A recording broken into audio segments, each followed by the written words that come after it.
Samsung smartfonlarında, iPhone'larda olduğu kimi arxaya 2 dəfə toxunanda ekran qeydinin alınmasını istəyirsiniz. Bir çoxunun bilmədiyi bu funksiyanı aktivləşdirmənin gizli bir yolu var. İlk olaraq Galaxy Store-a daxil olub axtarışa Good Lock yazırıq. Ekranda gördüyünüz bu tətbiqi smartfona quraşdırıb daxil oluruq. Diqqət edin, Play Store yox, tətbiqi Galaxy Store-dan yüklüyorsunuz. Proqramın ana ekranında gördüyünüz kimi iki seçim açılır. Bizə lazım olan sağa Life Up bölməsinə keçid etməkdir. Burada bir çox həllər mövcud olsa da sözü gedən funksiyanı aktivləşdirən Registardır.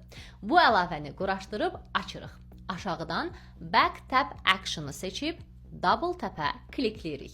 Son olaraq Take and Share Screenshot seçimini edib tətbiqdən çıxırıq. Bu qədər sadə.